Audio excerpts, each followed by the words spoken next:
لقد خلقنا الإنسان في أحسن تقويم.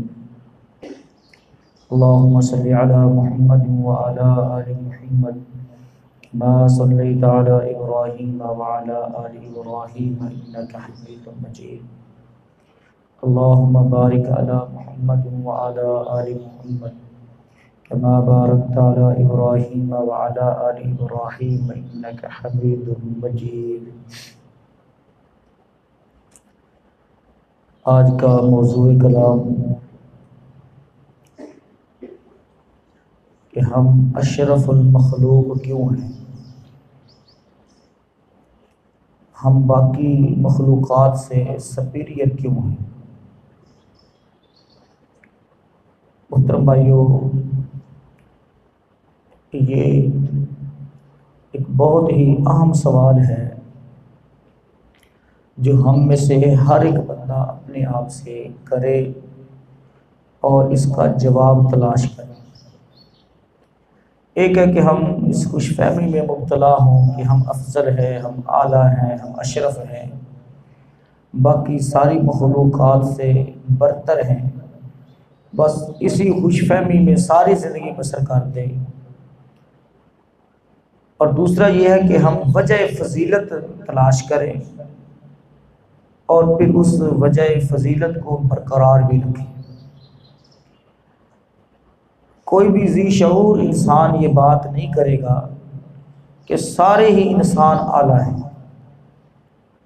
اگر یہ بات ہو تو پھر اللہ تعالیٰ نے کفار کے بارے میں فرمایا اولئک کالانعام بل ہم اضل، وہ تو جانوروں کی طرح ہے بلکہ جانوروں سے بھی گئے گزرے ہیں، جانوروں سے بھی بدتر ہیں، حالانکہ وہ بھی انسان ہیں، 2 ٹانگیں ہیں، 2 ہاتھ ہیں، 2 آنکھیں ہیں، زبان ان کی ہے، چلتے پھرتے ہماری طرح ہیں، تو اللہ تعالیٰ نے ان کو بدتر کیوں قرار دیا جانوروں سے بھی؟ تو پتہ چلا کہ سارے انسان جو ہیں وہ اشرف المخلوق نہیں۔ اشرف المخلوق وہ ہے جس کے اندر وہ کوالٹیز ہوں گی، جس کے اندر وہ صفات ہوں گی، خوبیاں ہوں گی، وہ اشرف المخلوق کے ٹائٹل کا حقدار ہے۔ اور اگر یہ خوبیاں، یہ صفات نہیں رکھتا تو پھر وہ دوسری کیٹیگری کے اندر آئے گا۔ وہ چاہے اپنے اوپر جتنا مرضی ناز کرتا رہے، پھر تو وہی بات آ گئی نا کہ شیطان نے اپنی جگہ پر اپنے تئیں کہا تھا میں انسان سے بہتر ہوں، میں انسان سے کیا ہوں؟ بہتر ہوں۔ یہ اس کی اپنی خوش فہمی تھی۔ خلقتنی من نار وخلقتہ من طین، وہ اپنے مٹیریل پر بحث کرتا رہا، حالانکہ مٹیریل کی کوئی بات نہیں ہے، بات ہے کوالٹیز کی، بات ہے خوبیوں کی، بات ہے محترم بھائیو اللہ کے احکامات پر عمل کرنے کی۔ تو میں آج کی اس مختصر سی نشست میں آپ کے سامنے وہ کوالٹیز رکھوں گا جس کی بنیاد پر ہم واقعتاً اشرف المخلوق ہو سکتے ہیں۔ تو اس حوالے سے جو پہلی چیز ہے، پہلی خوبی، پہلی کوالٹی، وہ ہے محترم بھائیو العلم۔ کون سی؟ العلم۔ یہ یاد بھی رکھنا ہے ساتھ ساتھ، العلم، صرف علم نہیں، کیونکہ صرف علم ہو تو اس کا مطلب ہے معلومات کا ذخیرہ۔ علم محترم بھائیو جاننے کو کہا جاتا ہے۔ آپ جو کچھ بھی آپ کے نالج میں، آپ حواس خمسہ سے جو کچھ حاصل کرتے ہیں وہ علم کے زمرے میں آتا ہے۔ لیکن اس حوالے سے یہاں پر الف لام معرفہ کا لگا کر العلم، خاص علم، اور اس سے مراد وحی کا علم ہے۔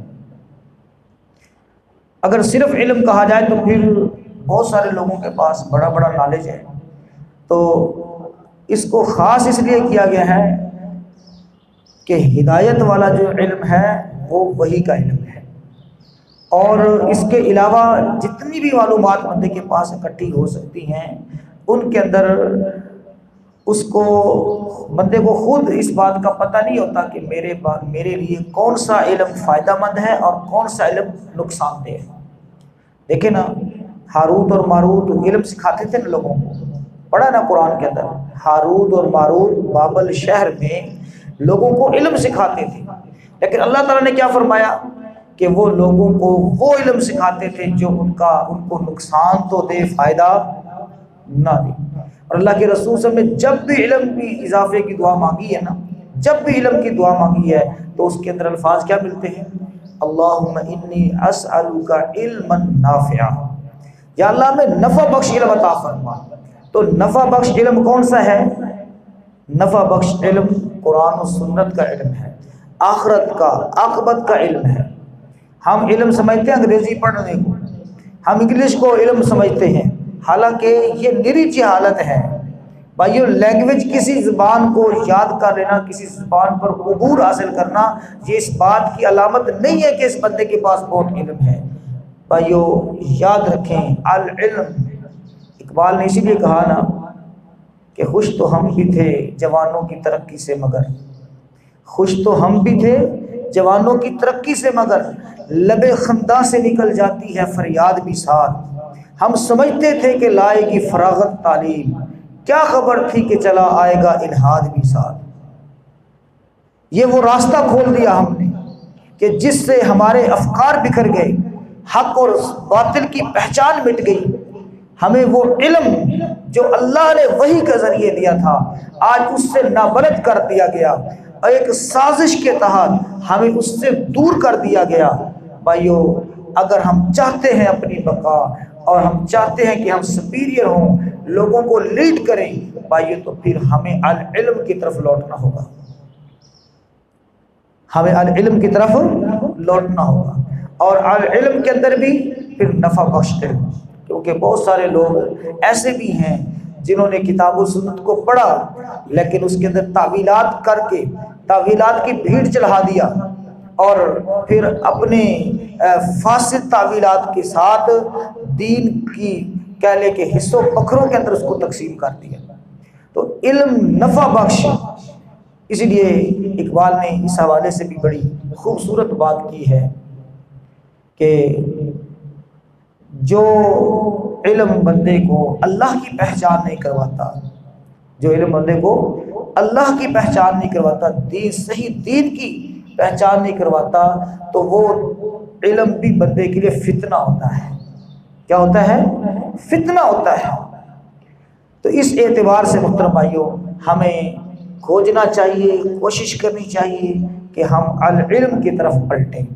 تو یہ پہلی خوبی ہے۔ اور دوسرے نمبر پر جو خوبی انسان کو دوسری مخلوقات سے سپیریئر کرتی ہے وہ ہے شعور۔ اور ہماری زندگی کا المیہ یہ ہے کہ ہمیں زندگی پہلے ملتی ہے اور شعور بعد میں ملتا ہے۔ لیبر روم سے آواز آئی جی مبارک ہو جناب، بیٹا پیدا ہو گیا، بیٹی پیدا ہو گئی، زندگی آ گئی۔ شعور اب کسی کو 10 سال کی عمر میں ملنا ہے، کسی کو 20 سال کی عمر میں ملنا ہے، کسی کو 50 سال، اور کئی لوگوں کو 70 سال کی عمر میں بھی وہ نصیب نہیں ہوتا، اللہ معاف فرمائے۔ تو یہ ہماری زندگی کا المیہ ہے۔ لیکن یاد رکھیے شعور، اچھا یہ اس کے ساتھ بھی اٹیچ نہیں ہے کہ بندے کے پاس علم نالج ہوگا تو اس کو شعور بھی ہوگا، ایسی بھی بات نہیں ہے۔ یہ گاڈ گفٹ ہے، اللہ کی طرف سے دین ہے خاص شعور، اور یہ اللہ تعالیٰ نے انسان کو عطا فرمایا ہے، اور انسان کو چاہیے کہ وہ اپنی اس خوبی کو ڈیولپ کرے، جس قدر ہو سکے اس کو ڈیولپ کرے، جتنا کرے گا اتنا وہ پالے گا۔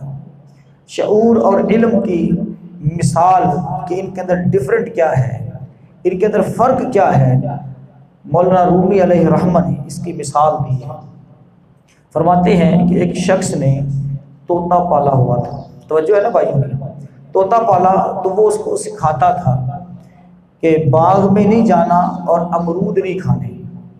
اب صاحب ذرا پتہ ہے آپ کو بھی کہ جانور یاد کر لیتے ہیں، طوطا خاص کر بولی بولتا ہے، بہت سارے جانور ہیں جو بھی آپ ان کو ٹریننگ دیں وہ ویسا ایکشن کرتے ہیں۔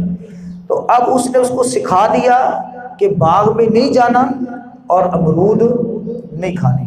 کچھ عرصے کے بعد جب اس کو سبق رٹوا دیا گیا، اس کو یاد ہو گیا، اب مالک نے سوچا کہ اس کا ٹیسٹ تو لے۔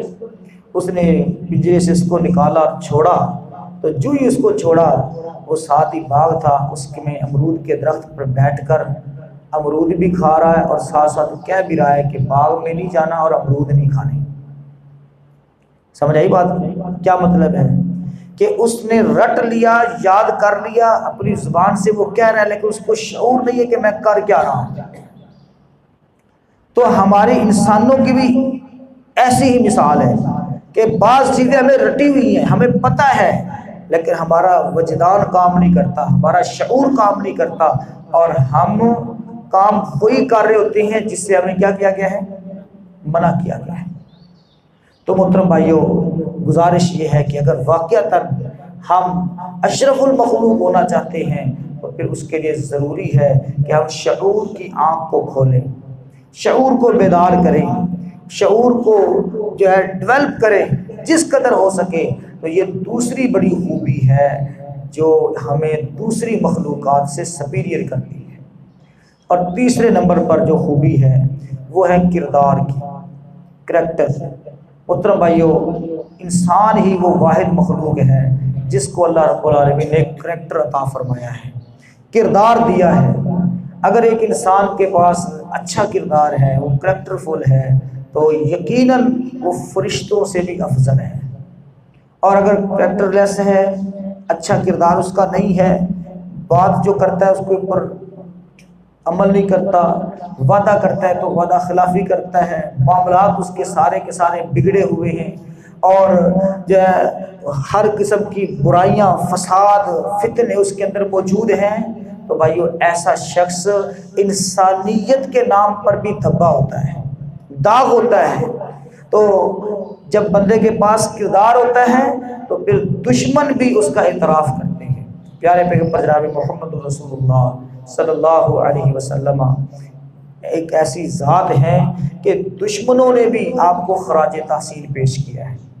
وہ مائیکل ہارٹ نے لکھی ہے نا کتاب دی 100، اس کے اندر سب سے پہلے جو نمبر دیا ہے اس نے کس کو دیا ہے؟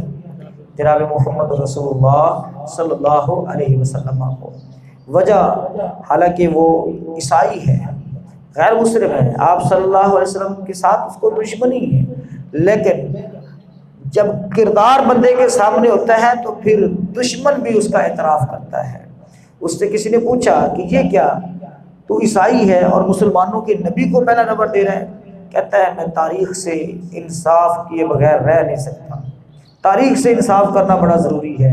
اور پھر اس نے 3 باتیں بیان کی، کہتے ہیں کہ میں نے جو کرائٹیریا مقرر کیا تھا کسی بھی شخصیت کو پرکھنے کا اور اس کو کیٹاگرائز کرنے کا، وہ 3 باتیں ہیں۔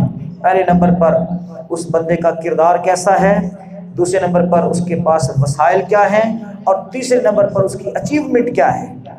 یہ 3 باتیں میرا معیار تھی کسی بھی شخصیت کو پرکھنے کے لیے۔ تو میں نے دیکھا کہ جناب محمد رسول اللہ صلی اللہ علیہ وسلم اتنے کریکٹر فل ہیں کہ دشمنوں نے بھی آپ کو صادق اور امین کا لقب دیا ہوا تھا، دشمنوں نے بھی۔ اور جس رات آپ صلی اللہ علیہ وسلم ہجرت فرما رہے تھے تو سب سے زیادہ فکر کس بات کی تھی؟ امانتوں کی فکر تھی۔ ایسا کردار والا شخص پھر کہتا ہے وسائل کہتے ہیں جتنے بھی لوگ بادشاہ گزرے ہیں وہ بادشاہوں کے بیٹے تھے، ان کے پاس وسائل تھے، فوجیں تھیں۔ اللہ کے رسول صلی اللہ علیہ وسلم کے پاس وسائل کیا تھے؟ ایک وقت کا کھانا گھر میں پکتا تھا تو دوسرے وقت کا نہیں ہوتا تھا، 2 مہینے چولہا نہیں جلتا تھا، 2 مہینے چولہا نہیں جلتا تھا، یہ وسائل تھے۔ اور اچیومنٹ کیا ہے؟ اللہ اکبر، اچیومنٹ صرف زمین پر حکومت نہیں، لوگوں کے دلوں کے اوپر حکومت، لوگوں کے دلوں پر حکومت، یہ ہے اچیومنٹ کہ بہت محدود وسائل کے ساتھ اور اس قدر بڑی وسیع سلطنت، اور اس میں ایک حکم جاتا، جو کھڑا ہے وہاں پر کھڑا رہتا، جو بیٹھا تھا وہیں پر بیٹھا رہتا تھا۔ جرأت نہیں ہوتی تھی کسی کو کہ وہ کوئی ایک قدم بھی آگے پیچھے اس حکم کی خلاف ورزی کر سکے۔ یہ ہے اچیومنٹ۔ کہتا ہے میں اب اس کا کیا کروں؟ تو محترم بھائیو، کہنے کا مقصد یہ ہے کہ کردار بڑا ضروری ہے، کردار اچھا ہونا، یہ انسان ہونے کے ناطے ہم واقعتاً پھر اشرف المخلوق ہو سکتے ہیں۔ تو یہ تیسری چیز تھی، تیسری بڑی خوبی تھی، تیسری کوالٹی۔ اور چوتھے نمبر پر محترم بھائیو، سیکھنے کا شوق۔ اگر ہم اپنے اندر امپروومنٹ نہیں لاتے، ہم آگے بڑھنے کی جو ہے یعنی سیکھنے کا عمل ترک کر دیتے ہیں، تو پھر ہم سمجھو کہ جامد چیز بن جاتی ہے۔ تو سیکھنے کا شوق ہونا چاہیے، سیکھنے کا شوق ہونا چاہیے۔ اس حوالے سے بھی محترم بھائیو ہمیں ہر چیز سیکھنی چاہیے، ہر کسی سے موٹیویشن لینی چاہیے۔ ایک چونٹی سے بھی ہم موٹیویشن لے سکتے ہیں۔ سومناتھ کے مندر کے بارے میں سنا ہے نا سب بھائیوں نے، محمود غزنوی نے بڑے حملے کیے اس کے اوپر۔ کتنے حملے کیے تھے بڑا؟ 17 حملے۔ 17ویں حملے پر جا کر وہ فتح ہوا ہے۔ 16 حملے کر کے جب وہ تھک ہار کے بیٹھ گیا نا، تو دیکھتا کیا ہے کہ ایک چونٹی جو ہے وہ پتھر پر چڑھتی ہے اور سلپ ہو کر گر جاتی ہے، پھر چڑھنے کی کوشش کرتی ہے، پھر سلپ ہو کر گر جاتی ہے، بار بار وہ پریکٹس کرتی ہے، چڑھنے کی کوشش کرتی ہے، متعدد بار وہ نیچے گرتی ہے اور بالآخر وہ اس کے اوپر چڑھنے میں کامیاب ہو جاتی ہے۔ بس اس چونٹی کی اس موومنٹ سے اور اس کوشش سے اس نے انسپائریشن لی اور 17ویں حملے پر جا کر کیا کر دیا؟ سومناتھ کو فتح کر دیا۔ یعنی جب بندہ سیکھنے کے شوق میں ہو تو پھر وہ چونٹی سے بھی سبق لے سکتا ہے، اور جب وہ نہیں سیکھنا چاہتا تو محترم بھائیو بڑے سے بڑا معلم بھی اس کو نہیں سکھا سکتا۔ تو میری گزارش یہ ہے کہ اپنے اندر سیکھنے کا شوق پیدا کریں۔ سیکھنے کا شوق نہ ہونے کے برابر ہے۔ سیکھنے کا شوق، ہر چیز سیکھیں۔ یہ نہیں ہے کہ بس میں نے تو صرف ڈگری لے لی ہے، نہیں محترم بھائیو فن بھی سیکھیں۔ ہاں جی، ہر قسم کی تعلیم لینے کی کوشش کریں۔ یہ جو ہم ون سائیڈڈ چلتے ہیں اس کے بڑے نقصانات ہیں۔ ڈگری پاس ہوتی ہے، جوتیاں پٹکتے پھر رہے ہوتے ہیں، کرنے کو کوئی کام نہیں ہوتا ہمارے پاس، اور ہم معاشرے کے اوپر پھر بوجھ ہوتے ہیں، اپنے گھر والوں کے اوپر بھی بوجھ ہوتے ہیں۔ وجہ کیا ہے؟ وجہ صرف ہمیں صرف قلم چلانا آتا ہے، اس کے علاوہ اور کچھ بھی نہیں آتا۔ تو بھائیو ہر چیز سیکھیں۔ اس حوالے سے بھی مولانا رومی علیہ الرحمہ نے ایک حکایت بیان کی ہے۔ فرماتے ہیں کہ ایک عالم تھے، وقت کے بہت بڑے عالم، وہ دریا کے کنارے پہنچے، انہوں نے دریا کو کراس کرنا تھا، تو کشتی تو وہاں موجود تھی، لیکن مسئلہ یہ تھا کہ کشتی کا ملاح نہیں تھا، نہ خدا کشتی کا جو ملاح ہے وہ نہیں تھا، اس کا بیٹا تھا۔ اب صاحب ذرا جڑا پکا ڈرائیور ہے وہ تو اچھی طریقے سے ڈرائیونگ کر لیتا ہے، جڑا بالکل میرے جیسا ہوئے تھے وہ تو پھر مشکل ہو جاتا ہے۔ اب وہ جانا تو تھا، اس نے بیٹھ گیا کشتی کے اندر، تو جب کشتی آگے گئی بھنور کے اندر پھنس گئی۔ اب جاتے ہوئے جب کشتی میں بیٹھے تو وہ سوال و جواب کرنا شروع کر دی اس نے۔ جب بندے کے پاس علم ہو تو بندہ لوگوں کا روب شوب بھی بڑا جھاڑتا ہے، تو وہ اس سے پوچھتا ہے کہ بیٹا یہ بتائیں کہ کچھ پڑھا بھی ہے آپ نے؟ وہ کہتا ہے کہ جی پڑھا تو کوئی نہیں، بس مزدور بندے ہیں تھے، ایسی دیہاڑی مزدوری کری رہی ہے، کام شم کر رہی ہے، پڑھا تو نہیں۔ تو وہ کہنے لگے کہ آپ کی آدھی زندگی ضائع ہو گئی۔ کیا ہو گئی؟ آدھی زندگی ضائع ہو گئی کہ آپ نے کچھ پڑھا ہی نہیں۔ اب آگے جب گئے تو کشتی بھنور میں آ گئی، تو بچے نے پوچھا کہ مولانا صاحب یہ بتائیں کہ تیراکی آتی ہے؟ وہ کہتا ہے تیراکی تو کوئی نہیں آتی۔ کہتا ہے میری آدھی زندگی ضائع ہوگی، آپ کی ساری ضائع ہوگی۔ کشتی جو بھنور میں آ گئی، اب تیراکی آتی کوئی نہیں۔ تو کہنے کا میرا جو مقصد ہے، سمجھانے کا جو مقصد ہے وہ یہ کہ بندے کو ہر چیز سیکھنی چاہیے، ہر چیز سیکھنے کی کوشش کرے۔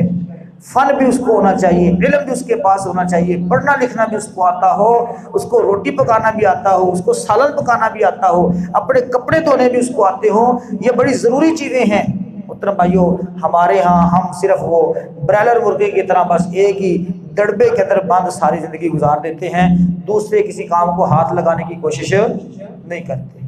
تو ہر چیز سیکھیں، سیکھنے کا شوق اپنے اندر پیدا کریں۔ اور پانچویں اور آخری خوبی محترم بھائیو آگے بڑھنے کا شوق ہے، آگے بڑھنے کا شوق، لیڈ کرنا دنیا کو، وہی جہاں ہے تیرے لیے جسے کرے تو پیدا۔ بھائیو جو کچھ اس وقت ایجاد ہو چکا، ڈسکور ہو چکا، یہ ہمارا نہیں ہے، اس پر ہمارا نام نہیں بولا جائے گا۔ ہمارا وہ ہوگا جو ہم ڈسکور کریں گے، جس میں ہم اپنا رول ادا کریں گے، جس میں ہماری کوشش کاغذ شامل ہوگی۔ جو کچھ اس وقت تک ہو چکا ہے وہ ہمارا نہیں ہے۔